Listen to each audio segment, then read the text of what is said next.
Eh, Queridos estudiantes, vamos a la segunda y última parte de nuestra reunión de hoy tarde y voy a añadir unos pocos detalles antes de poder avanzar.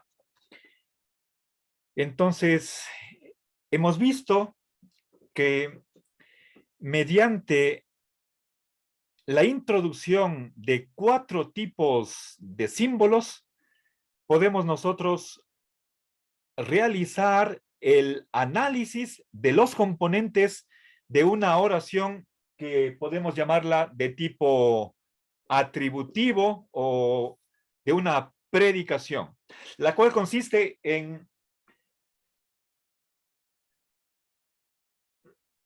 atribuir o asignar una propiedad a un objeto. A ver, al respecto, sí quisiera señalar lo siguiente, ¿sí? Cuando hablamos de sujeto y predicado, estamos a nivel del lenguaje, ¿sí?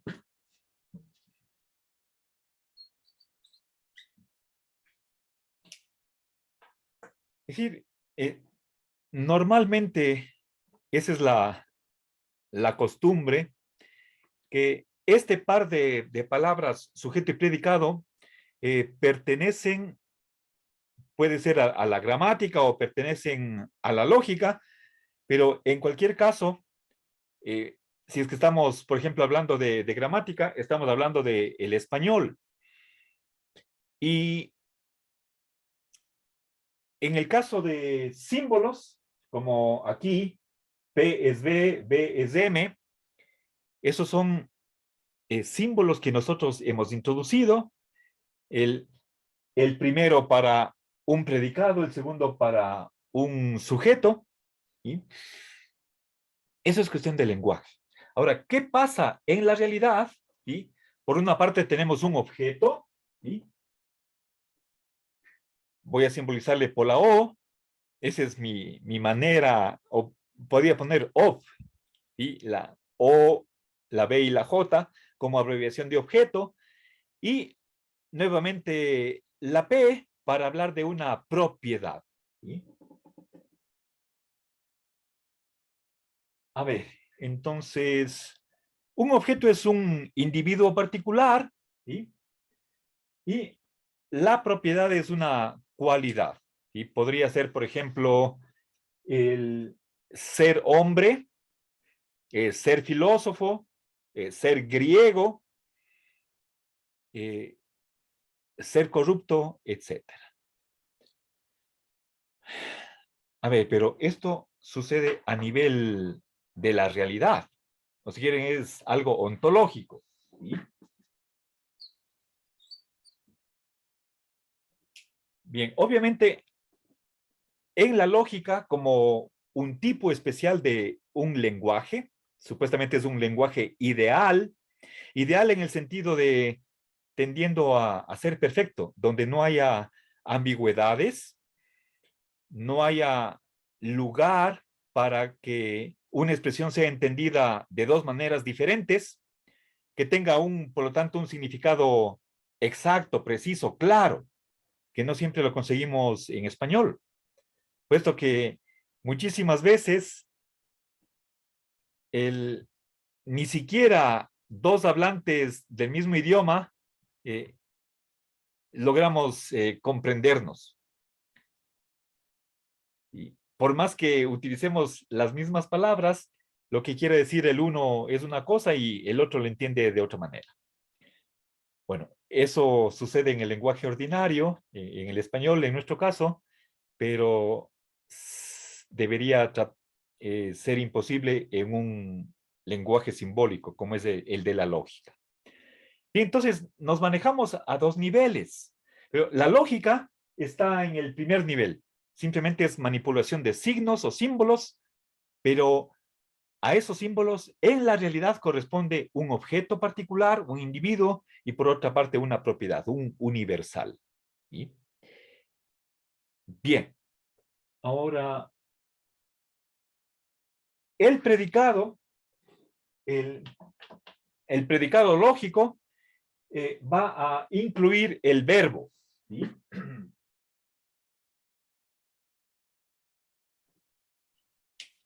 El verbo ser, en nuestro caso, ¿sí? Bien.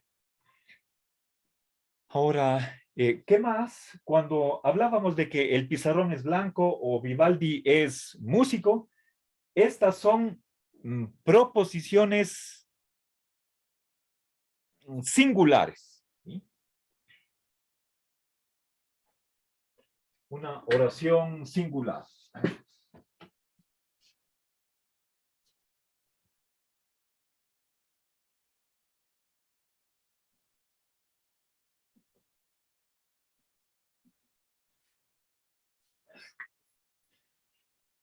Bien, proposición singular no contiene una variable. Estamos hablando acerca de algo específico. ¿Sí? Cuando digo el pizarrón es blanco, no estoy hablando sobre cualquier pizarrón. ¿Sí? No estoy hablando acerca del pizarrón que nosotros tenemos en nuestra aula de clases, sino del pizarrón que tengo yo a mis espaldas, en donde están escritos estas letras. ¿Sí? Bien, proposición singular. Inmediatamente vamos a ver qué es una proposición general. ¿Sí? Ya vamos a ver en qué consiste eso. Y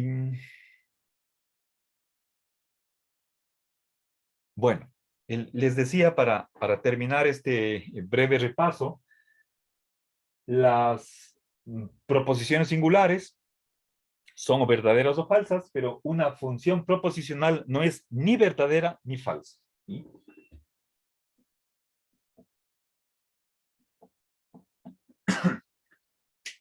Ok. Sí, si es que yo digo X es músico, ¿eso es verdadero o falso? O si es que digo Y es cuencano, sabiendo que Y es una variable individual. ¿Sí? O finalmente, si es que dijera X escribe Z. Bueno, ahí hay una relación. Tengo dos sujetos y una relación que está vinculando a esos dos sujetos, esos dos individuos. Pero eso es el cuestión del capítulo 5, pero me adelanto.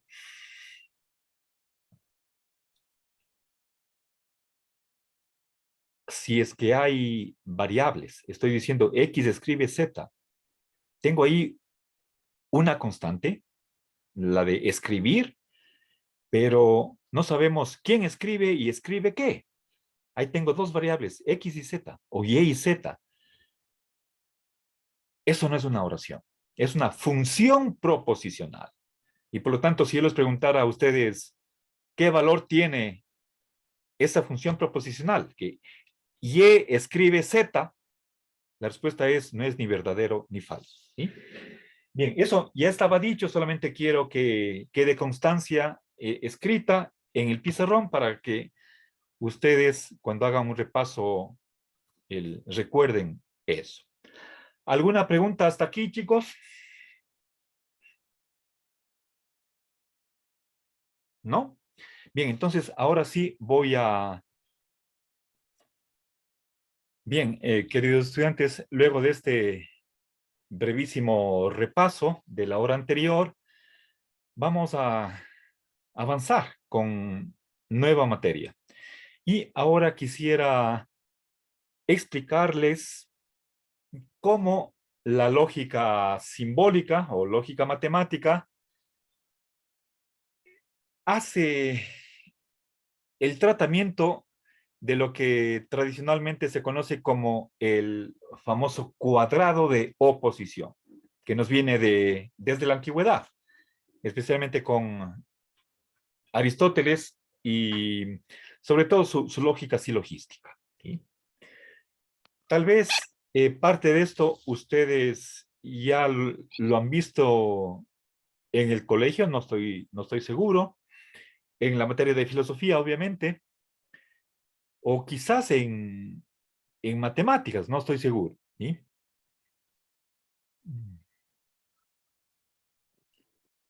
A ver, Alejandra, después, por favor, me hace acuerdo. A ver, verán, vamos a, el, para poder continuar, lo primero que quiero indicarles es que vamos a introducir un par de símbolos, aparte de los 4 tipos que vimos la hora anterior. Recuerden, tenemos constantes de individuos, desde la A a la W minúsculas, constantes de predicados, desde la A a la W mayúsculas, variables individuales, X y Z minúsculas, y tenemos variables de predicado, las letras griegas, phi y psi. Y podría ser otras más, he, etcétera, según las que necesitemos, pero esas son en griego.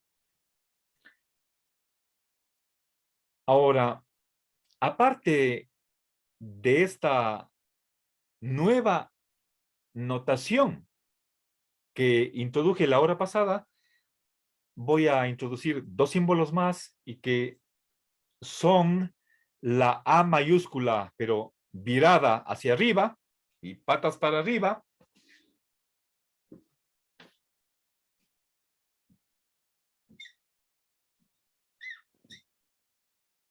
Y la E mayúscula volteada hacia la izquierda. ¿Sí? Bien. Ambos símbolos se llaman prefijos del cuantificador. ¿Sí? O si quieren, en un sentido laxo, son cuantificadores. ¿Sí?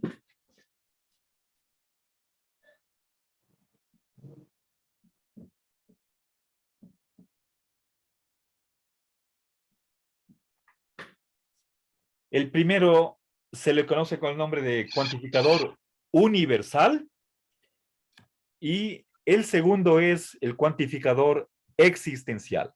¿Sí? A ver, por favor, ¿alguien está con el micrófono prendido? Le pido que apague, por favor. A ver, Jesús.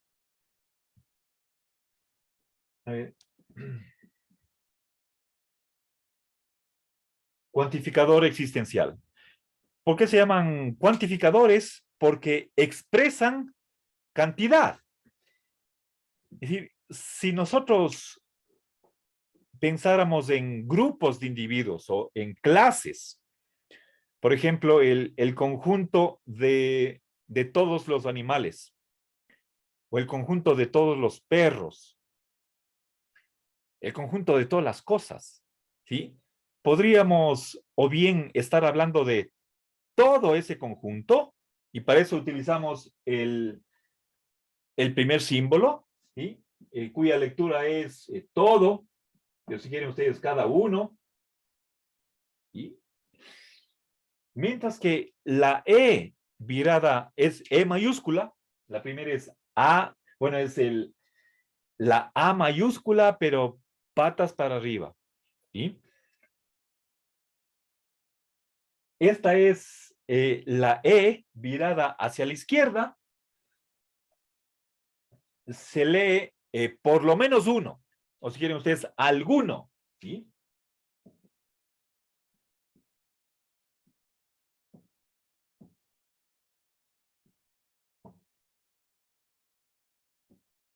Bien, entonces, obviamente, estamos hablando de cantidad, ¿sí?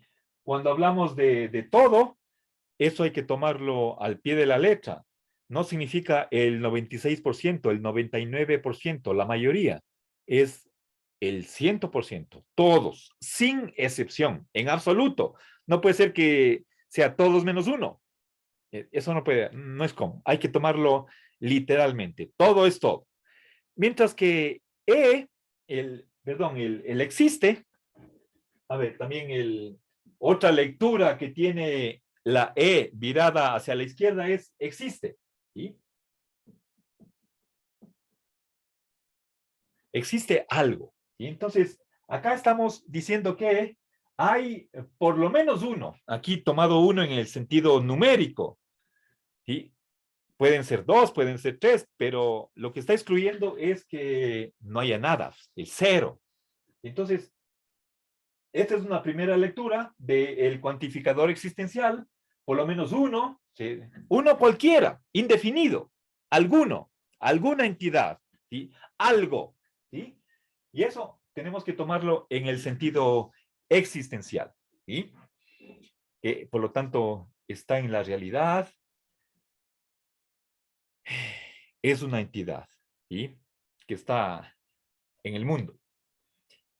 Bien, entonces, con la ayuda de estos dos prefijos del cuantificador, vamos a poder simbolizar los cuatro tipos de oraciones que estudió Aristóteles. De que todo es F, nada es F, algo es F y algo no es F. ¿Sí? Bien, entonces voy a arreglar esas cuatro oraciones y a ponerlas en los vértices de un cuadrado. Y eso es lo que se llama el cuadrado de oposición. ¿Sí?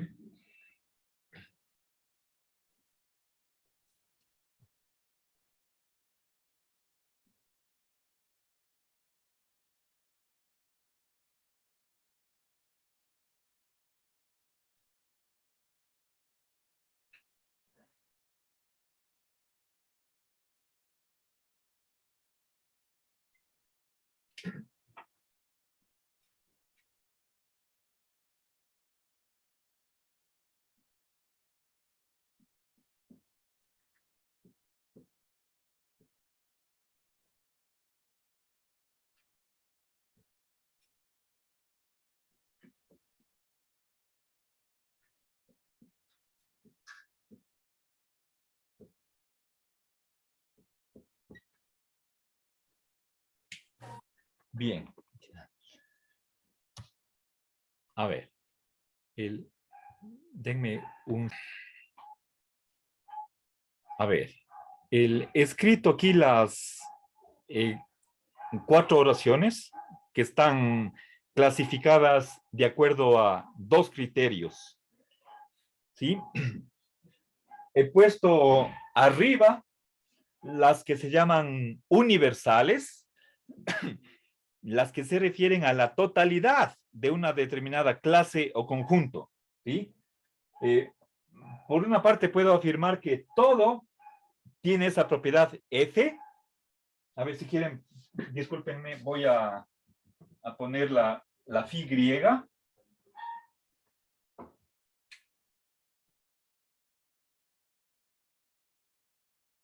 Esta es una variable de predicado. ¿Sí?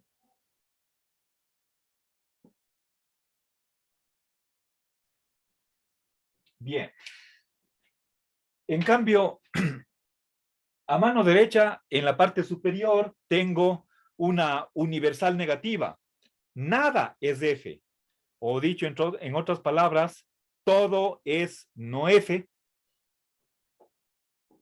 En cambio, en la parte inferior, a mano izquierda, estoy haciendo una afirmación.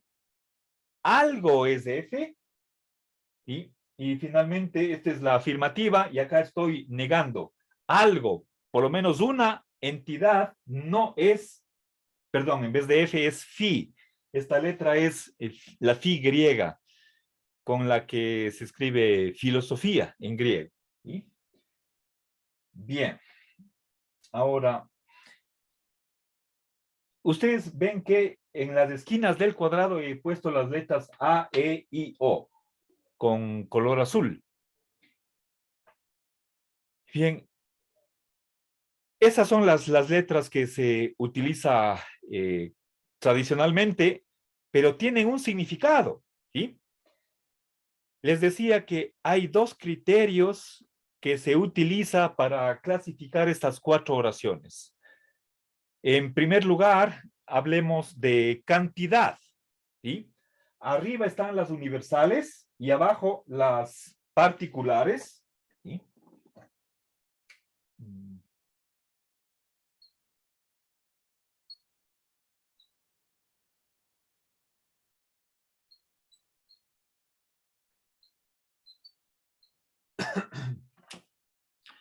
Como les decía anteriormente, las universales son aquellas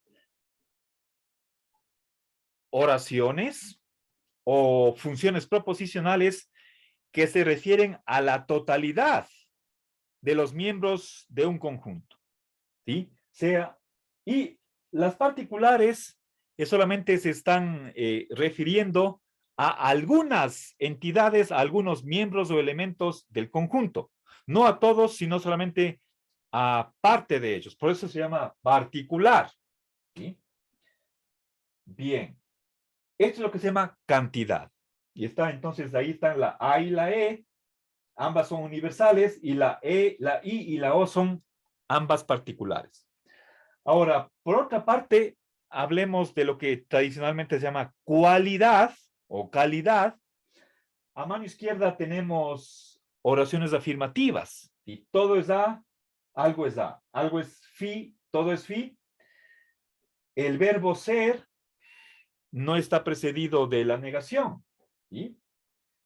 Bien, entonces son afirmativas y precisamente el verbo afirmo en latín es lo mismo que en español, solo que con 2 Fs, y de ahí se ha tomado estas 2 vocales, afirmo.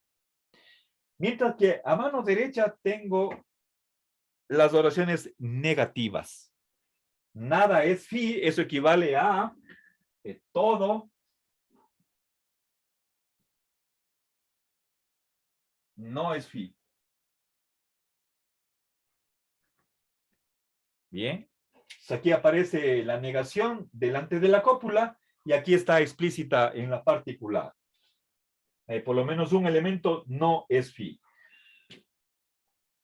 Negar en latín se dice nego, el verbo nego, y de ahí están tomadas la E y la O.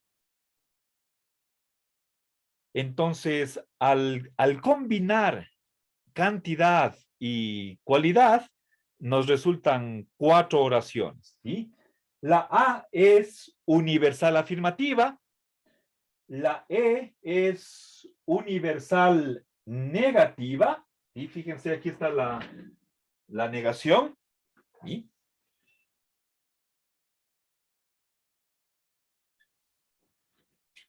Universal negativa, la I, la letra I, la oración de tipo I, es una particular afirmativa, y finalmente la O es una particular negativa, ¿sí?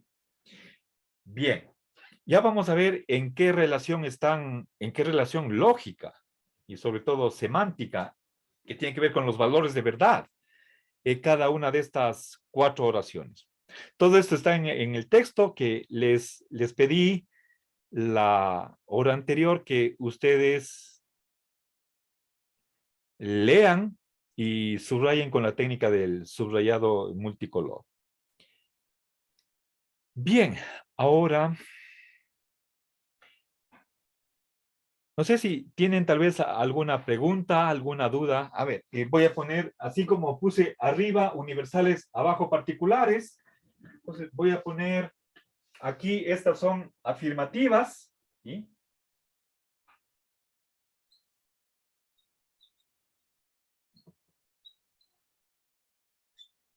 Y acá son negativas. ¿Sí?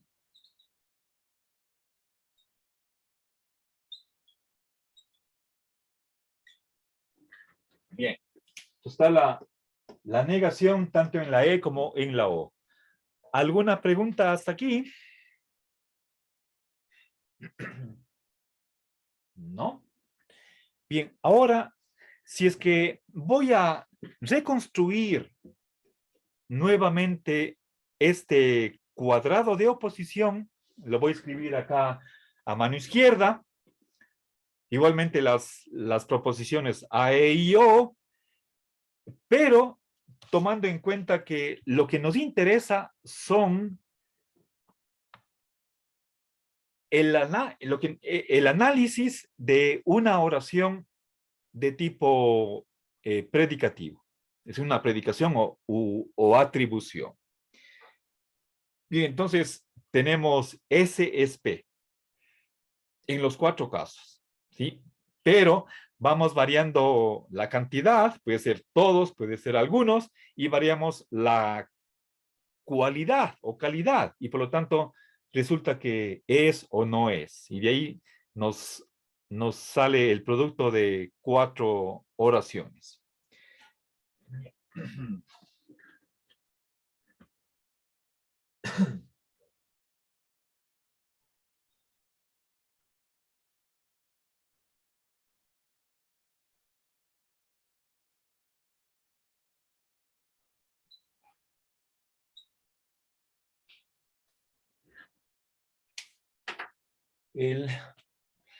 Bueno, estoy viendo que ya se me está acabando el tiempo.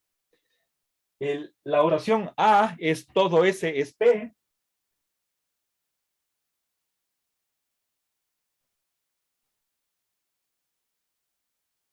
Acá ningún S es P.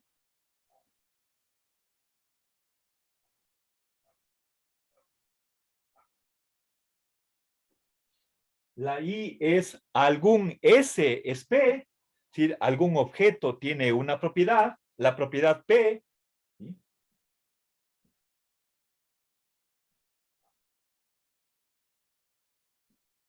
Y finalmente la oración O, algún S no es P.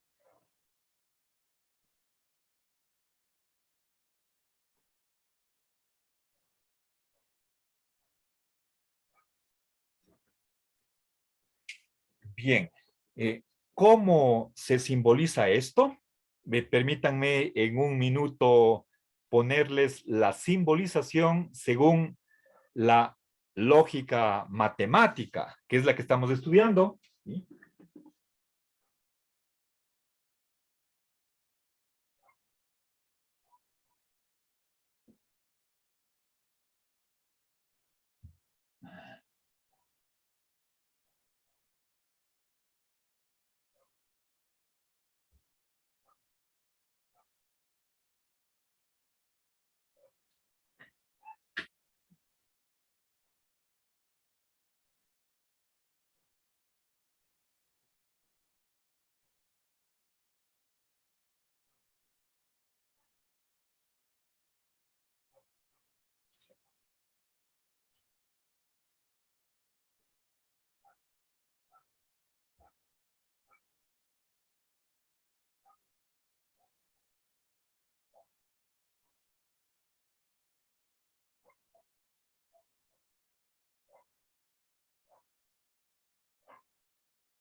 Bien, ahora eh, la, quería poner la simbolización de la lógica cuantificacional para que quede ya desde esta primera sesión de nuestro capítulo 4 con la simbolización correspondiente y ustedes puedan hacer las... Bueno, acá también me faltó la simbolización, pero estoy ya sobre la hora y no quiero pasarme más. Quedamos aquí. Por favor, les pido estudien la sección 4.1. Y gracias.